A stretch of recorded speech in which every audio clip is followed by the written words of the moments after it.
On the last video, you saw me trying to film myself hunting lockdown bucks. I didn't get a shot at a buck, but self-filming did provide some pretty comical moments. In that video, I also mentioned that Greg was coming to join me and help film, which obviously made the footage in this video a heck of a lot better. When Greg first got there, we spent some time glassing from a distance, and we continued to see the lockdown behavior. But when we tried to get closer to the bucks, we weren't having much action.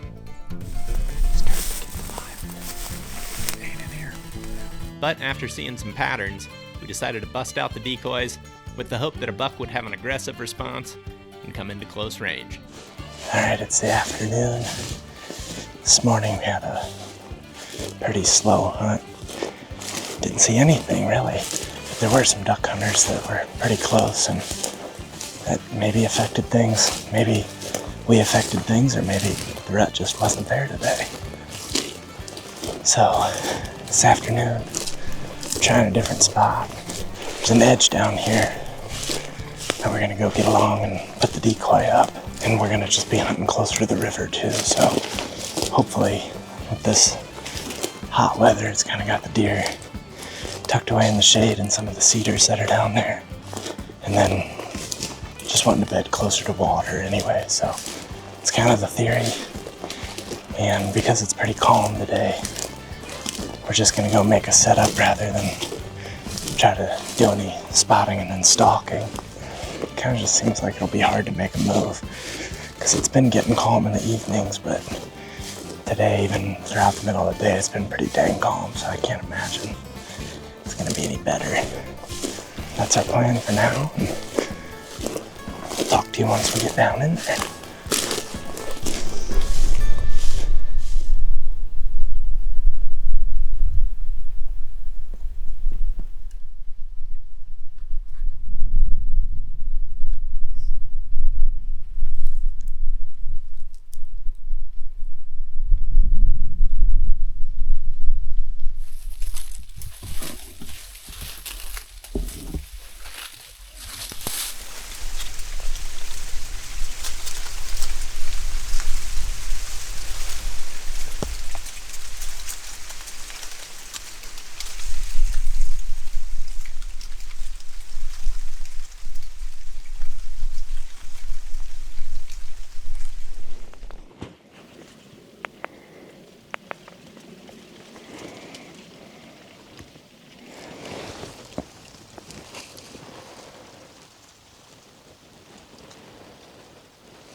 Set up this cottonwood.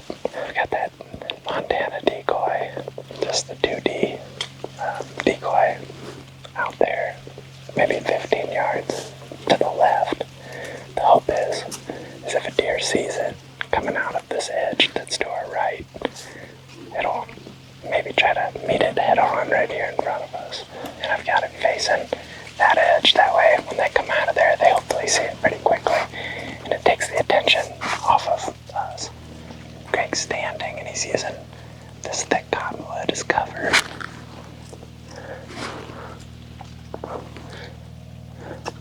And I'm just sitting here staying as low as I can in the front cover.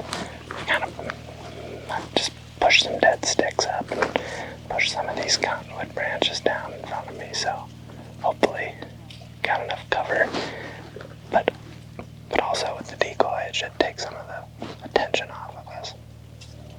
I've seen a pattern in this area of deer coming from that direction and coming this way. In the evening, they like to bed in those shady cedars, and there's water that way. There's just tons of cover.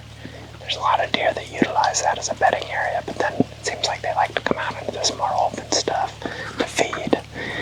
My hope is that bucks will either be coming out on that same line, or they're going to be running perpendicular to that edge, trying to check for does that have maybe come in and out of there today.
just didn't. I just stopped looking broadside. If it was a big one, I probably would have tried to draw. Because I could tell he was looking at the decoy at that point. But he was right at my 30-yard tree, you know.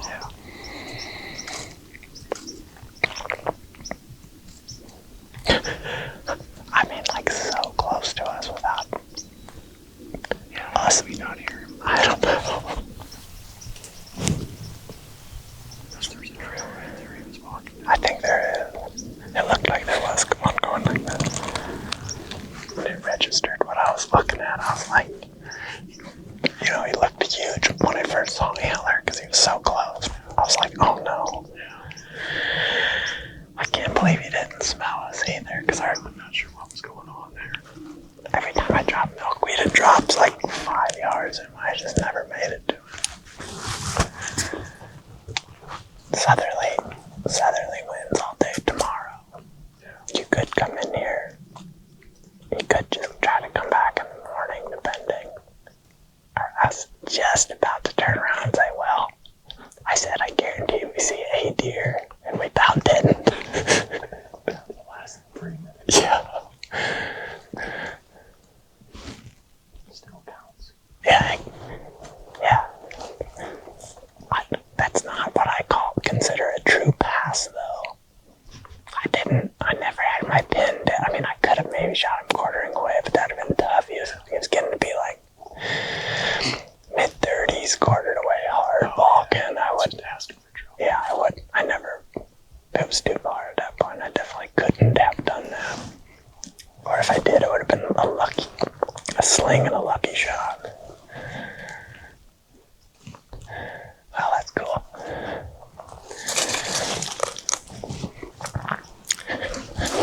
This will be funny to get my reaction on here because I was looking right at this camera.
Yeah, you don't have to.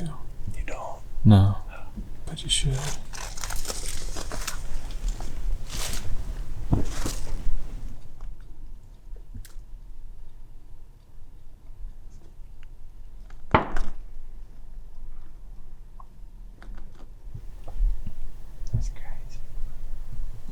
dog's gotta be so upset. Like, you let me out to hunt. And just throw me back in the truck. He goes, "You shoot?" Huh? He goes, "You shoot?" He goes, "Huh?" No. No, I just misfired. Oh.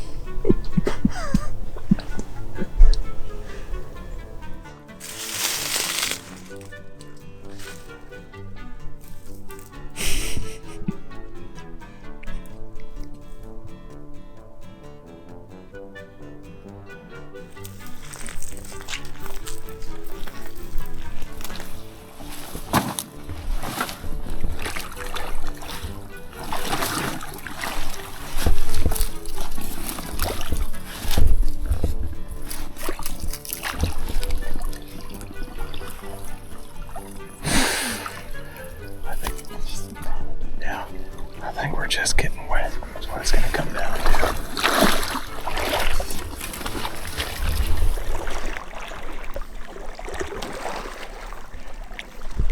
Bet it in the shade of that cottonwood.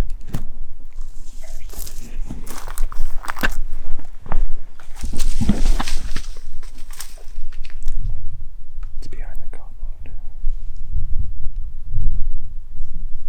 She's gonna bust.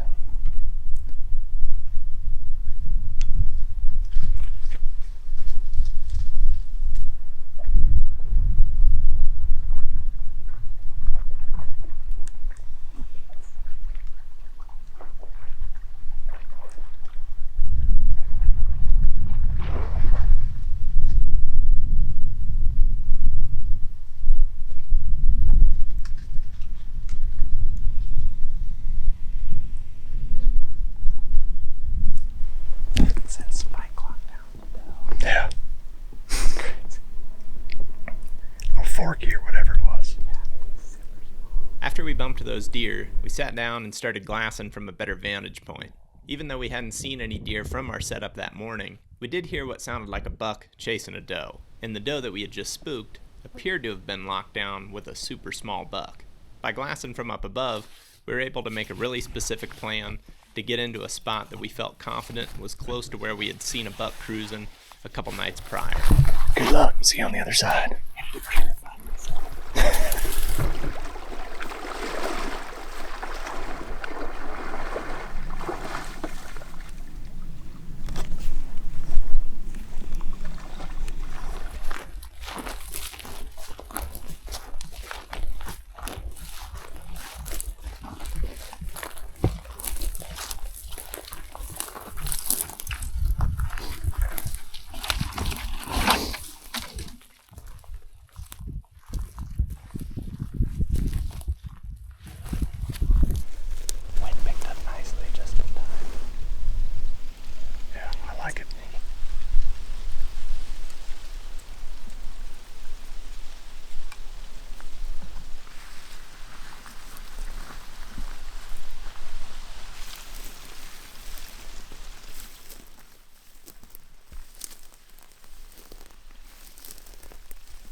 We moved about, I think it's a total of like 400 yards to the right of where we were set up, and basically on the other side of that salt cedar edge that we were on. This morning we definitely heard a deer chase go into those salt cedars, which would put them either that way slightly or somewhere out in front of us. So we've got this pretty big opening out here in front of us, and this is a spot that in years past I've seen a lot of deer go through. And then the other night we were out glassing, and we were up on the hill back here. We looked down and we saw a buck walking. I'm calling that deer solid at the very least. Now, granted, I am the boy who cried big bucks, so keep that in your mind. I got him on here pretty decent.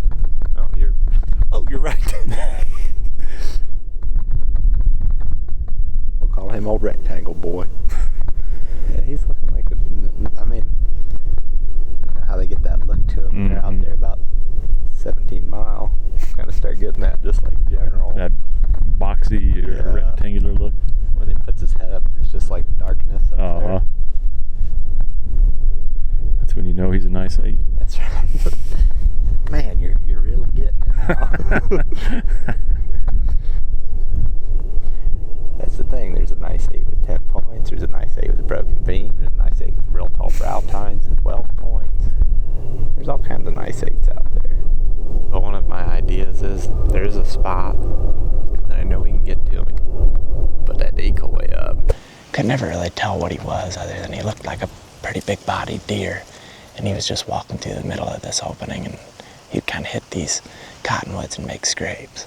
I think it was the night before that, I saw a whole bunch of deer moving through here as well. I didn't necessarily see any bucks do it, but actually saw those on their feet moving, where the spot just on the other side of that bedding area, we weren't actually seeing that. We did see a buck last night in that setup, but just think this is a little bit closer to where they're going to be bedded. And again, today, it's really warm and it's very dry. It's been pretty calm all day, but the wind just picked up right about the time we got here, which helped us kind of clear out this spot and not make too much noise. Still got full body decoy out here. I feel like that could definitely help if deer start making the move that we expect them to across this pretty open stuff. It might be hard for deer to see because a lot of this stuff is about the height of a deer's back, but the hope is that if they're moving for a long way across this open, they'll get an eye on it at some point. We're tucked back in a little patch of these salt cedars, got some shadow, and the biggest thing is we've got wind. This wind's gonna help us a lot for moving too. We're probably gonna stand a lot so we can see out there a good ways, but that then runs the risk of us getting caught off guard by a deer, especially anything coming from our left. We can't see very far that way. So hopefully the wind will help us make those moves within the setup, but then it's also going to allow us to make a move on a deer if it doesn't see the decoy and is just passing by. It's about 3:20 right now, so got probably, what is that? A little less than 2 hours, so hopefully they keep doing what they've been doing and moving through this opening, because if they do, I think we got a solid setup here. We're also going to stand because my knees hurt at this point.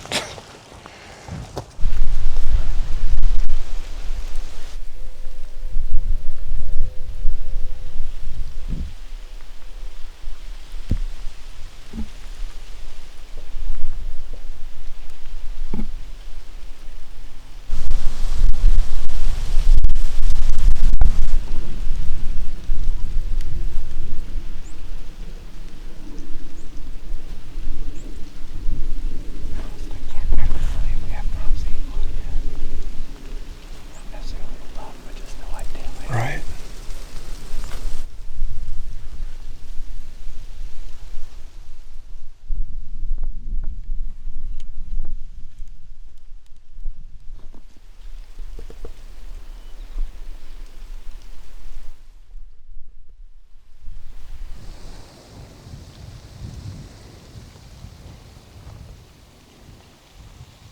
Here's something. Shooter. He's right here. He's a long ways away. You got plenty of room. See him? Feel like I might need to grunt to him right now, huh?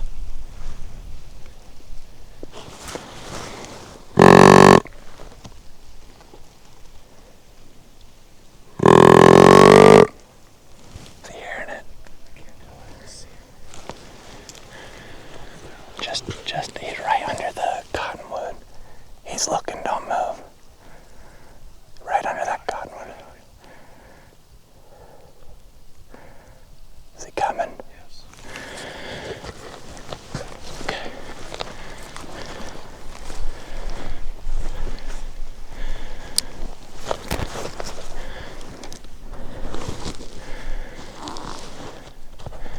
Do you still see him or no?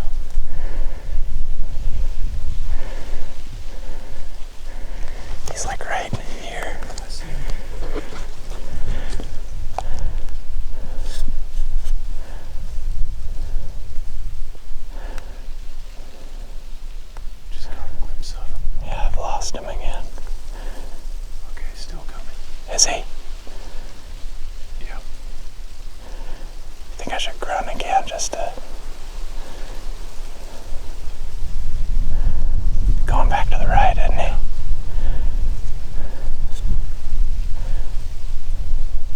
Coming to the right fast.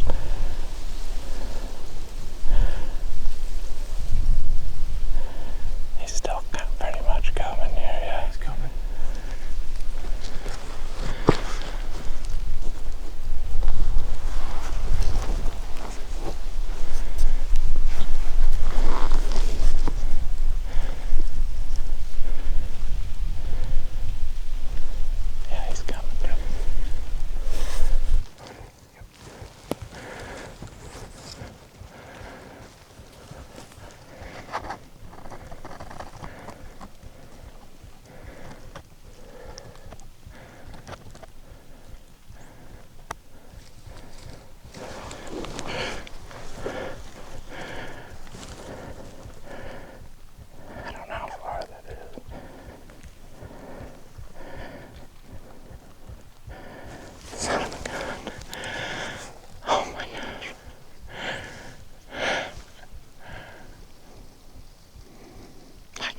Smell it. I can't believe that.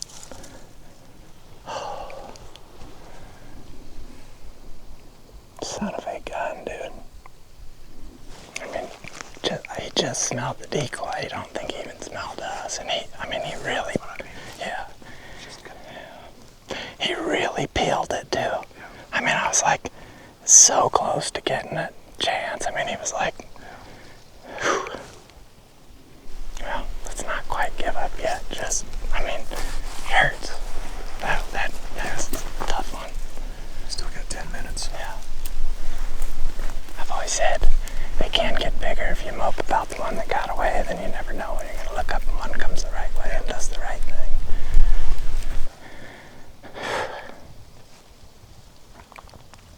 That was sweet. I was like, okay, we got him.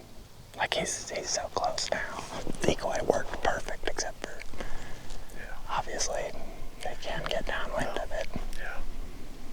That was, like I said, that cottonwood-tree's in the worst spot. Because he probably could have put it out farther and maybe he would have shaded slightly differently when he came in.